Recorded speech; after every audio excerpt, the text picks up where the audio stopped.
வணக்கம். 2024 நவம்பர் 28 வியாழக்கிழமை அதிகாலை 2:30 ஆய்வறிக்கை.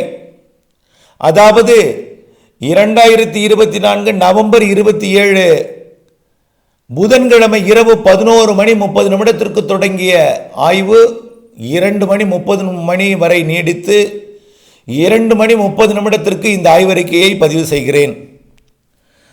அதன் அடிப்படையில் தற்பொழுது வங்கக்கடலில் நீடித்துக் கொண்டிருக்கூடிய ஆழ்ந்த காற்றழுத்த தாழ்வு மண்டலத்தோட வழித்தடம் துல்லியமாக தெரிந்துவிட்டது. மழை பொழிவு தீவிரமடைய போகிறது. காற்று அச்சம் வேண்டாம்.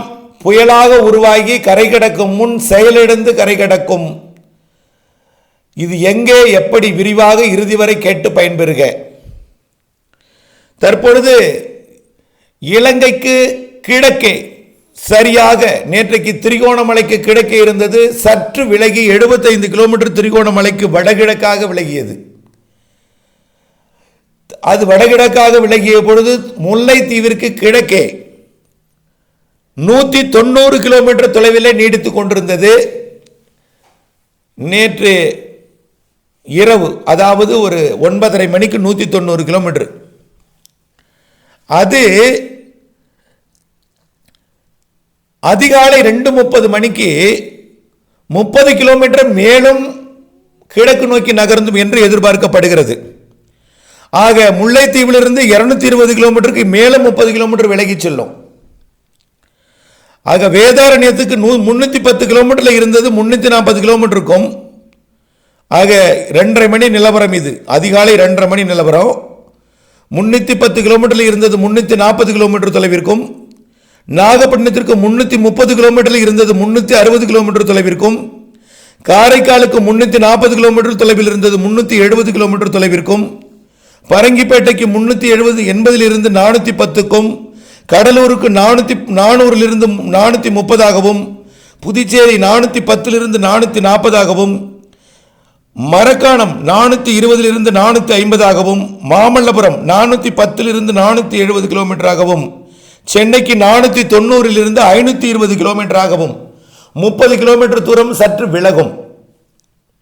இந்த 30 கிலோமீட்டர் தூரம் விலகிய பொழுது ஏன் விலகுதுன்னா, நான் ஏற்கனவே சொன்ன 2 வெப்ப நீரோட்டங்கள் கிளையாக, அதாவது உங்களுக்கு புரியும்படி சொன்னால் கவன் வில் இருக்குல்ல, கெல்டா பில்ட் மீன் கவன் வில், அதுபோல 2 கிளையாக பிரிகிறது. அந்த கிளைக்கு பிரியும் இடத்துல நீடித்து கொண்டிருந்தது. அந்த 75 கிலோமீட்டர் ஜிக்ஸாக் போட்டுகிட்டே இருந்துச்சு. 75 கிலோமீட்டர் நகர்ந்துச்சு. இப்போ முழுமையாக அதுக்குள்ளே நுழைய போயிட்டு 30 கிலோமீட்டர் தூரம் நுழைய போயிடுச்சு. அதாவது விலகி செல்லக்கூடிய அந்த பாதையை நோக்கி விலகி போய்விட்டது. இப்போ 2:30 மணிக்கு போய்விட்டது. ஆனால் இந்த நேரத்தில் என்னாக போகுதுன்னா, அந்த நீரோட்டத்தோட பரப்பு சற்று விரிகிறது. அதாவது ஆறோட அகலம் விரிகிறது. கடலுக்குள் செல்லக்கூடிய கடல் நீரோட்டம் என்னுடைய அண்டர் கிரவுண்டில் பாயக்கூடிய அந்த நீரோட்ட ஆறு, வெப்பத்தை கடத்தக்கூடிய அந்த ஆறு பரப்பு விரிகிற காரணத்தினால என்ன ஆகுதுன்னா, அது இருக்கிற இடத்துக்கே இந்த ஆறு போயிடுதுங்களா. அதனால என்ன ஆகும், அந்த சுற்றி கொண்டு போக வேண்டிய அந்த வழித்தடத்தை விட்டு திரும்பி பழைய வழித்தடத்துக்கே வரப்போகிறது. ஆக பழைய வழித்தடம் எப்படி, மீண்டும் முல்லைத்தீவுக்கு 190 கிலோமீட்டர், வேதாரண்யத்துக்கு 310 கிலோமீட்டர், நாகப்பட்டினத்துக்கு 330 கிலோமீட்டர், காரைக்காலுக்கு 340 கிலோமீட்டர், பரங்கிப்பேட்டைக்கு 380 கிலோமீட்டர், கடலூருக்கு 400 கிலோமீட்டர், புதுச்சேரிக்கு 410 கிலோமீட்டர், மரக்காணத்திற்கு 420 கிலோமீட்டர், மாமல்லபுரத்துக்கு 440 கிலோமீட்டர், சென்னைக்கு 490 கிலோமீட்டர். இந்த தொலைவிற்கு திரும்ப புறப்பட்ட இடத்துக்கே வரப்போகுது. ஏன்னா அந்த நீரோட்டத்தோட அகலம் கூடுகிறது. அதாவது ஏற்கனவே அகலமான நீரோட்டம் தான் இதெல்லாம். பசிபிக் பெருங்கடலில் இருக்கக்கூடிய நீரோட்டம் நம்ம இலங்கிட்டு இருக்கு. ஏற்கனவே அகலமான நீரோட்டம் தான். மேலும் அகலமாகி அந்த நீரோட்டத்தை குறுக்கலாக்கி இது பெரிதாகிறது. அப்போ என்ன ஆகுதுன்னா, புறப்பட்ட இடத்துக்கு திரும்பி வந்து வழித்தடத்தை மாற்றுகிறது. வழித்தடத்தை மாற்றி எங்கே போகுதுன்னா, இன்றைக்கு அது புயலாக உருவெடுக்க போகிறது. பொழுது விடியும் நேரத்தில் காலை 5:30 மணிக்கு உருவாகும்னு எதிர்பார்க்கப்படுகிறது.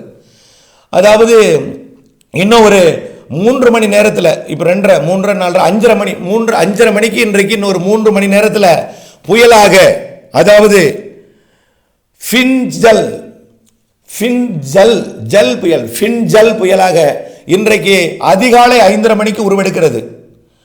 ஒருவேளை தாமதம் அடைந்தால் 8:30 மணிக்குள்ள கண்டிப்பா புயலாகும். இதுக்கு மேலே தாமதம் அடையாது. ஏன்னா பிடித்து விட்டது வலுவான நீரோட்டத்தை. ஆக இனிமேல் அது புயலாக உருவெடுத்து விடும்.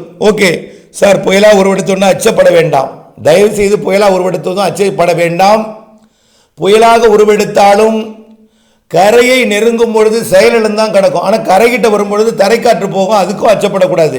ஏன்னா இப்போ டெல்டா மாவட்டங்களில் கொஞ்சம் தரைக்காற்று வீசிட்டு இருக்கு. எங்கே 270 கிலோமீட்டர் தொலைவில் சுமார், அதாவது மன்னிக்கவும், நாகப்பட்டினத்துக்கு 330 கிலோமீட்டர் தொலைவில் இருக்கும் பொழுதே இப்போ 360 இருக்கு.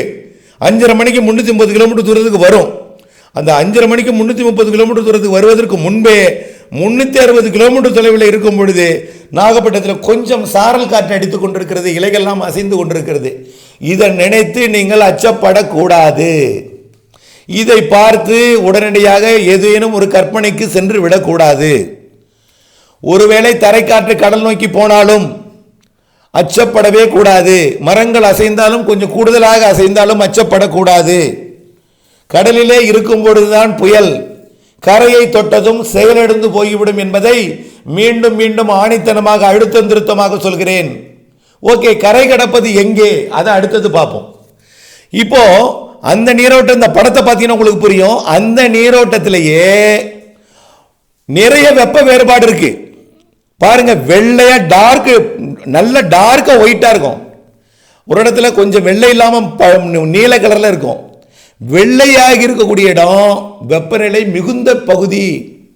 ஆக பெரும்பாலும் அந்த வெப்பநிலை மிகுந்த பகுதியை வழித்தடம் பிடித்து கொண்டு தான் போகும். பாருங்க, கடல்ல வெப்பம் இருக்கு அதிகமா 30 டிகிரி. அது கடல்ல நிறைய நீரோட்டங்கள் இருக்கு, அதை விட கூடுதல் வெப்பம். அதுலேயே வலுவான நீரோட்டம், அந்த வலுவான நீரோட்டத்துக்குள்ளும் வலுவான வெப்பநிலை.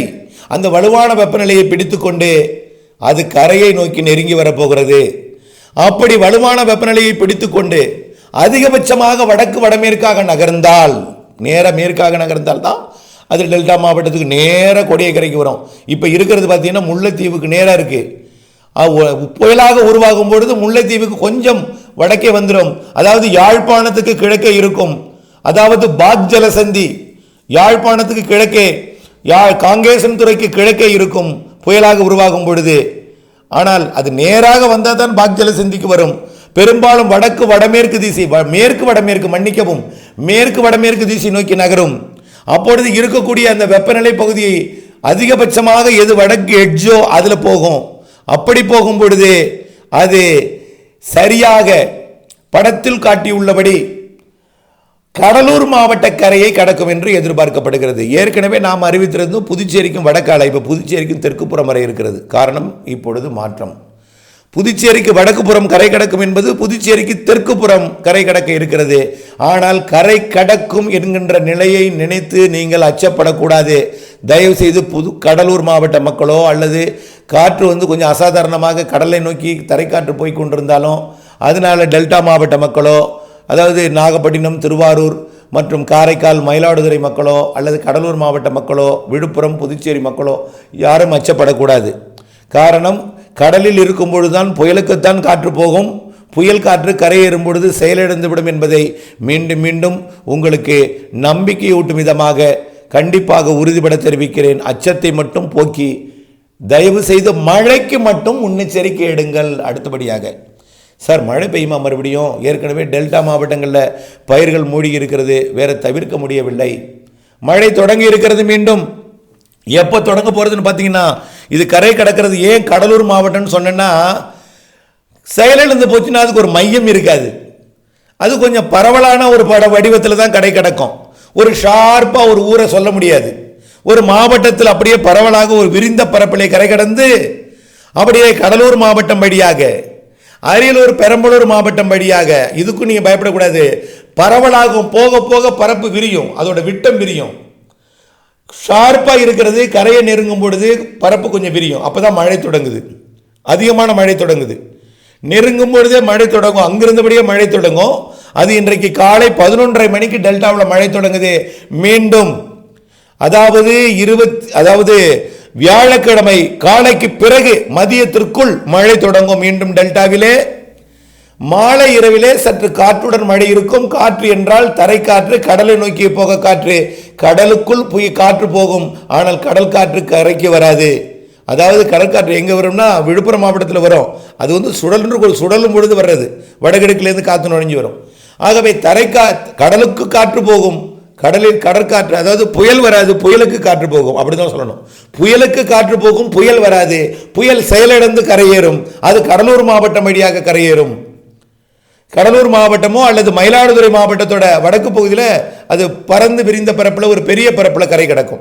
மயிலாடுதுறை மாவட்டம் மற்றும் கடலூர் மாவட்டம் வழியாக அது உள்ளே நுழைந்து மயிலாடுதுறை மாவட்டத்தில் நுழைஞ்சதுன்னா அது அப்படியே டெல்டா மாவட்டம் வடக்கு பகுதி, அதாவது கும்பகோணம் பகுதி, மணல்மேடு பகுதி, அப்படியே அரியலூர் மாவட்டம் பகுதி, அப்படியே கடலூர் மாவட்டம் புதுச்சேரிக்கும் கடலூருக்கு பகுதியில் அந்த புதுச்சேரிக்கு தெற்கே கடலூர் மாவட்டம், அப்படியே நெய்வேலி, சேத்தியார் தோப்பு, அப்படியே உள்ளே போனிச்சுன்னா கல்வராயன் மலை, கொல்லிமலை, அப்படியே நாமக்கல் மாவட்டத்தோட தெற்கு பகுதி, நாமக்கல் மாவட்டம் மற்றும் சேலம் மாவட்டம், அப்படியே ஈரோடு மாவட்டம், திருப்பூர் மாவட்டம், கோயம்புத்தூர் மாவட்டம், பாலக்காட்டு கணவாய் வழியாக பாலக்காடு வழியாக மையமாக வைத்து பரவலாக விரிந்து தமிழ்நாடு முழுவதும் மழைப்பொழிவை கொடுத்து கொண்டே தமிழ்நாடு முழுவதும் கிருஷ்ணகிரி உட்பட கன்னியாகுமரி உட்பட நீலகிரி உட்பட கன்னியாகுமரி உட்பட திருப்பத்தூர், வேலூர், ராணிப்பேட்டை உட்பட சென்னை, திருவள்ளூர், காஞ்சிபுரம், செங்கல்பட்டு, நெல்லூர் உட்பட திருப்பதி உட்பட பெங்களூரு, மைசூர் உட்பட பரவலாக ஒரு மழைப்பொழிவை கொடுத்து கொண்டே அரபிக்கடலுக்கு டிசம்பர் 2ஆம் தேதி போகும். கரை கடக்கக்கூடிய நாள் 30ஆம் தேதி, அதாவது இன்னைக்கு தேதி 28, நாளை 29, மறுநாள் அதாவது சனிக்கிழமை கரை கடக்க இருக்கிறது. ஞாயிற்றுக்கிழமை தமிழ்நாட்டின் உள்ளே மழைப்பொழிவை கொடுத்து கொண்டு போகும். திங்கட்கிழமை 2ஆம் தேதி அரபிக்கடலை அடையும். அரபிக்கடலில் அடைந்து மேலும் மேற்கு தொடர்ச்சி மலை மாவட்டங்களுக்கு மழைப்பொழிவை கொடுக்கும் என்பதை புரிந்து கொள்ள வேண்டும். ஆக நிகழ்வானது நெருங்கும் நேரம், அதாவது புயலாக உருவெடுக்கும் நேரம் இன்றைக்கு பொழுது விடியும் நேரம், அதாவது 5:30 மணிக்கு மேலே 8:30 மணிக்குள்ள காலைக்குள்ள உருவாகிடும். ஆனால் புயலாகவே நாளை காலை வரை இருக்கும். 24 மணி நேரத்திற்கு மேல் புயலாகவே இருக்கும். ஏன், ஒரு நாளை இரவு வரை கூட புயலாக இருக்கலாம். நாம் கரை கடப்பது 30ஆம் தேதி மதியம் தான் கரை கடக்க போகிறது, புரிந்து கொள்ளுங்கள். சென்னைனா தான் 1ஆம் தேதி. ஆகவே அங்கே அவ்வளவுக்கு போக வாய்ப்பில்லை. ஏன்னா நீரோட்டம் அப்படி இருக்கு. என்னாலும் இந்த நீரோட்டத்திலையும் இந்த விருத்தி இப்போ விரிஞ்சிருக்கு. அப்புறம் ஏதாவது மாற்றங்கள் நடந்து கொண்டு இருக்கும், புரியுதுங்களா? இதெல்லாம் ஒரு கணிப்பு தான், அதை முதல்ல புரிஞ்சுக்குங்க.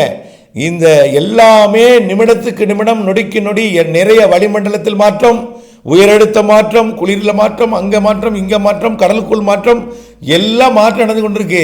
ஏதோடு ஒன்றோடு ஒன்று தொடர்புடையதான் எல்லாமே. இப்போ இருக்கக்கூடிய சூழ்நிலையை பார்க்கும் பொழுது நீராவி காற்று கூடுதலாக வந்து இந்த புயலில் வந்து சேரும் என்று எதிர்பார்க்கப்படுகிறது.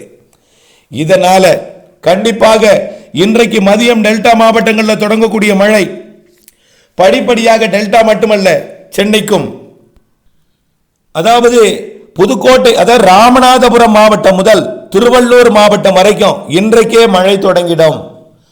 முதல்ல மழைப்பொழிவு நாகப்பட்டினம் முதல் சென்னை இடைப்பட்ட பகுதியில் மழைப்பொழிவு தொடங்கும். வேதாரண்யம் முதல் பழவேற்காடு வரைக்கும் இடைப்பட்ட பகுதியில் மீண்டும் மழைப்பொழிவு தொடங்கும். இடைவெளி விட்டிருப்பதற்கு காரணம் விலகி சென்றிருக்கிறது, மேலும் கூடுதலாக விலகி செல்லுகிறது. மீண்டும் மீண்டும் அதிகாலை 5:30 மணிக்குள்ள திரும்பி அதே இடத்துக்கு வந்து புயலாக மாறும். அந்த இடம் வலுவான நீரோட்டமாக மாறி இருக்கும் என்பதனால இதனால மழைப்பொழிவு இன்றைக்கு மதியம் தொடங்கும் மழை, மாலையில் சென்னை உட்பட எல்லாமே மழைப்பொழிவு தொடங்கிடும். இந்நாளை அதிகாலையிலிருந்து மழைப்பொழிவு தீவிரமடையும். நாளை காலையிலிருந்து மேலும் மழைப்பொழிவு தீவிரமடையும். நாளை மதியத்திலிருந்து மேலும் மழைப்பொழிவு தீவிரமடையும். குறிப்பாக உச்சபட்ச மழைப்பொழிவு என்பது அந்த நிகழ்வு நெருங்கி இருக்கக்கூடிய நேரம், அதாவது 29ஆம் தேதி பிற்பகலில் இருந்து கரையை கடக்கக்கூடிய நேரம் வரைக்கும் உச்சபட்ச மழைப்பொழிவு இருக்கும். எங்கிருந்து? ராமநாதபுரம் மாவட்டம் முதல் திருவள்ளூர் மாவட்டம் வரைக்கும், குறிப்பாக டெல்டா மாவட்டங்களுக்கும் 29ஆம் தேதி நாளை, அதாவது இன்றைக்கு மதியம் தொடங்கினாலும் நாளை வரைக்கும் அளவாதான் மழை இருக்கும். நாளை மதியத்துக்கு மேலே தான் தீவிரமடையும். நாளை மதியம் வரைக்கும் தூறல், சாரல், லேசான ஒரு அச்சுறுத்தும், அதாவது ஒரு ஒரு மாதிரியான ஒரு அசாதாரண ஒரு காற்று லேசாக மரங்களை செய்வதை அச்சுறுத்தும் விதமாக, உங்களை பயமூட்டும் விதமாக லேசாக ஒரு காற்று இப்படியெல்லாம் இருந்துட்டு இருக்கும். ஆகவே இது நாளை மாலையிலிருந்து இந்த மழைப்பொழிவு தீவிரமடையும். ராமநாதபுரம் முதல் திருவள்ளூர் வரைக்கும் இது கரை கடக்கும் பொழுது மேலும் பரப்பில் செயலிழக்கு, அதாவது செயலிழக்கும் பொழுது மேலும் பரப்பில் விரிந்து கன்னியாகுமரி முதல் விஜயவாடா வரைக்கும், நெல்லூர் தாண்டி ஒங்கோல் வரைக்கும் மழைப்பொழிவை கொடுக்கும். செயலிழக்கும் பொழுது கன்னியாகுமரி முதல் விஜயவாடா வரைக்கும், விஜயவாடா ஒங்கோல் வரைக்கும் மழைப்பொழிவை கொடுக்கும். குறிப்பாக மையம், மழையோட அதிகபட்ச மையம் என்பது சென்னைக்கும் ராமநாதபுரத்துக்கும் இடைப்பட்ட பகுதி. ராமநாதபுரம், அதாவது ராமநாதபுரம், புதுக்கோட்டை, மேலும் தஞ்சாவூர், திருவாரூர், நாகப்பட்டினம், காரைக்கால், மயிலாடுதுறை, கடலூர், புதுச்சேரி, விழுப்புரம், செங்கல்பட்டு, சென்னை, திருவள்ளூர், காஞ்சிபுரம், உள்ளே அரியலூர், பெரம்பலூர் மற்றும் திருச்சி மாவட்டம் வரைக்கும் ஏற்கனவே எதிர்பார்த்தது தான். விலகி சென்றதால் மழைப்பொழிவு தாமதமடைந்தது. மீண்டும் வர இருக்கிறது நெருங்கி. இதில் கரை கடக்கும் பொழுது அதிகபட்ச மழைப்பொழிவாக இருக்கும். டெல்டா மாவட்டங்களுக்கும் கடலூர் உள்ளிட்ட மாவட்டங்களுக்கும் ஏற்கனவே எதிர்பார்த்த மழை தான் தாமதமாக வருகிறது. 31ஆம் தேதி முழுமையாக இந்த மழை விலகி 1ஆம் தேதி உள் மாவட்டங்களில் மழைப்பொழிவு தீவிரமடையும். 1ஆம் தேதி இருக்கும் மழை, 2ஆம் தேதி தான் விலகும். ஏன்னா கிழக்கு காற்று வந்து கொண்டே இருக்கும். 2ஆம் தேதி தான் மழை விலகும். 3ஆம் தேதி தான் முற்றிலுமாக விலகும் மழைப்பொழிவு, இந்த சுற்றின் மழைப்பொழிவு. ஆனால் அனைத்து மாவட்டங்களுக்கும் உள் மாவட்டங்களுக்கும் எல்லா மாவட்டங்களுக்கும் மழைப்பொழிவு கொடுக்கும் அமைப்பாகவே தெரிகிறது. தொடர்ந்து வானிலை அப்டேட்ஸ் இணைந்தே இருங்கள். அடுத்த அறிக்கை காலை ஒரு 8:30 மணிக்கு பதிவு செய்கிறேன். தொடர்ந்து இணைந்திருங்கள். காலை 8:30 மணிக்கு அடுத்த அறிக்கை புயலாக உருவெடுத்த பிறகு அறிக்கை சமர்ப்பிக்கிறேன். இணைந்தே இருங்கள். நன்றி.